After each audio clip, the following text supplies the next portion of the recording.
¿Les suena exagerado si les digo que en estas elecciones nos ponemos en juego la democracia y ponemos en juego la política? ¿Les suena exagerado? Les voy a contar mi posición, al menos de por qué creo que no. Vamos a la dictadura cívico-eclesiástica y militar. Lo que fue del 76 al 83. Y pensemos qué significaba la política por aquellos años. No voy a caer en una generalización, es simplemente una mirada. Si nosotros pensamos, claramente no había democracia, vivíamos bajo una dictadura, y la política nos llevaba a cierto lugar de temor. Para algunos la política era el instrumento para resistir y para combatir a la dictadura, claro está. Por eso los 30.000 detenidos desaparecidos. Ahora, para muchos otros, muchísimos argentinos y argentinas, la palabra política generaba temor. ¿Se acuerdan los que lo han vivido? El no te metas en política porque te puede pasar esto o aquello. La política era entonces un lugar que podía generar daño, te podía pasar cualquier cosa. Si creías en la política, había que cumplir con el orden dictatorial establecido y silencio, no más. La política también era, para muchos y para muchos, sinónimo de violencia. La violencia que ejercía ese Estado represor, terrorista, como el que llevó adelante la Junta Militar, y la resistencia de algunos grupos armados. Entonces, la palabra política estaba en el lodo del peligro, en el lodo de la resistencia para algunos, en el lodo del miedo, del temor, de la violencia. Cuando pudimos construir el camino hacia la democracia, la llegada de Alfonsín recupera a priori la idea de la política, pero además de la política de la mano de la democracia. El miedo se iba perdiendo de a poquito y era entonces la democracia un escenario de oportunidades, pero oportunidades que se iban a generar solas por el simple hecho de que vivimos en democracia, no, oportunidades que iba a generar la política. La política, entendida como organización popular, como dirigencia, como construcción, como debate, como integridad, como integración.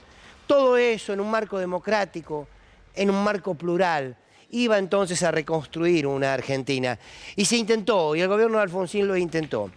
Hiperinflación, golpe de mercado, errores de decisiones políticas económicas, algunos sectores con Clarín a la cabeza, raro, ¿no? Impulsando para que ese primer gobierno popular y gobierno democrático dure poco, y la salida anticipada de Alfonsín. La democracia, que de la mano de la política venía a curar, venía a dar trabajo, venía a educar, no da respuesta, no da resultado.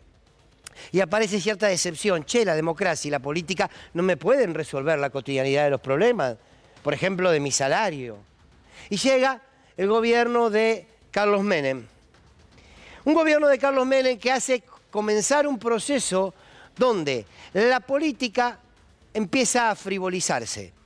La política empieza a ser, a medida que crece la economía, empieza a ser una materia secundaria, importaba poco. El dólar, el 1 a 1 se lleva puesto todo. Se lleva puesto cuestiones culturales, se lleva puesto la política, se lleva puesta la soberanía, se lleva puesta la solidaridad social, la mirada cercana hacia quien menos tenía. Parece que la lógica del 1 a 1 de una clase media que podía comprar lo que quería en cuotas fue de alguna manera corriendo de juego a la política y haciendo una democracia casi regulada por lo económico, porque se avanzó de muchos contra muchos instancias sociales durante el menemismo.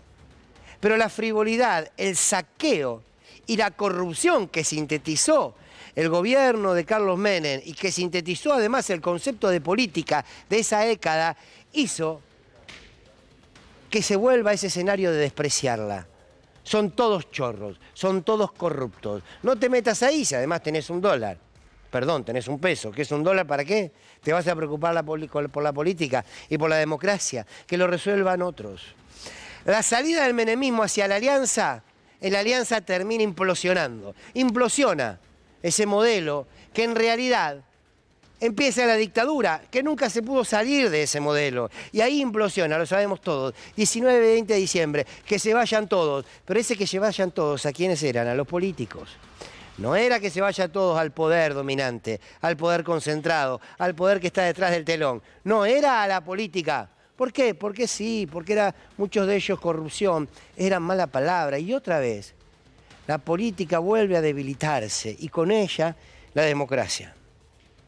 En el 2003, cuando llega Néstor Kirchner, empieza un proceso de recuperación de la política. Por tanto, un proceso de recuperación de la democracia. Ese Néstor Kirchner que uno cree que entendió con claridad que no podía llevar adelante ninguna transformación económica, cultural y social si no lograba vincular al pueblo con la política y con los políticos. ¿Se acuerdan cuando saltó la valla y se abrazó, que se lastimó la frente?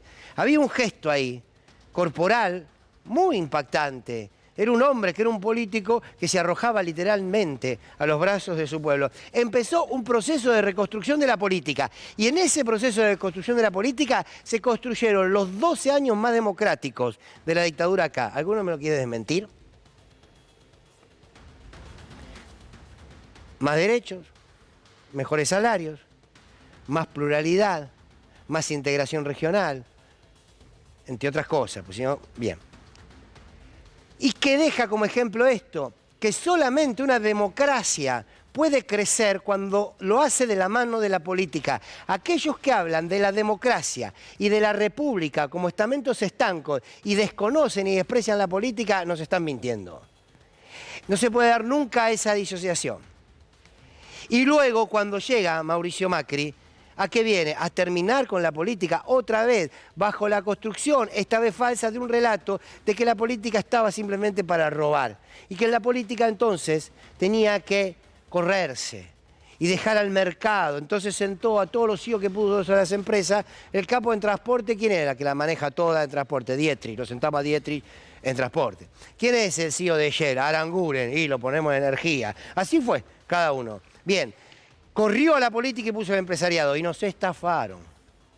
45.000 millones de dólares que estamos pagando ahora. El gobierno de Alberto Fernández, que no termina de denunciar lo que fue el macrismo, ni proponer nada nuevo, quiero decir, lo viejo no muere y lo nuevo no nace. Y hoy nos encontramos en un escenario donde otra vez el discurso de la derecha es un discurso para terminar con la política. Porque predicen que la política es tal o cual organización, a esa organización la estigmatizan, la persiguen y automáticamente haces la ecuación. ¿Por qué pongo hoy esta reflexión? Porque no hubo momento de mayor crecimiento económico, el tuyo, de los que están mirando del otro lado, como quienes estamos acá en términos generales, que en los momentos en donde el pueblo se hizo cargo de su propia decisión política. No hay momento en la historia. ¿Cuál fue el otro momento en la historia en donde más se creció en derechos y donde también se construyó ese 50-50? Durante el peronismo. Y que había organización popular, había política. No se bancaban que uno venga y le diga, no, la política es mala palabra. No, mala palabra sos vos.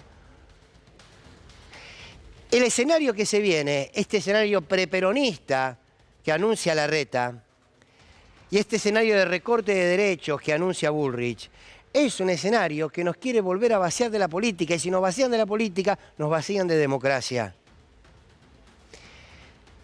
Este proceso rápido así que hicimos, me parece que nos pone frente a un escenario de entender que lo que se discute en estas elecciones es además qué tipo de sociedad queremos tener. Si una sociedad regulada por el trabajo, ordenada por el trabajo y regulada por la actividad social y cultural, que siempre es política, o nos va a regular el orden represivo y el recorte de derechos. Esta es la discusión, más allá de los nombres. Sobre los nombres ya lo saben, podemos discutir toda la noche. Quizás un elemento más, para pensar mucho de lo que se va a discutir en estas elecciones. ¿Está en riesgo la democracia? Qué exagerado, Fernando, no. Con esta Corte Suprema, nos olvidamos toda la Corte Suprema, siguen los mismos cuatro, los mismos cuatro de siempre. La democracia está en riesgo, sí, claro. Sí, claro. No solamente por la Corte que tenemos, no solamente por la falta de oportunidades que hay, no solamente porque un poder concentrado se está quedando con todas las decisiones, sino porque además los que se muestran como alternativa a este gobierno te anuncian que van a hacer la democracia más chiquitita.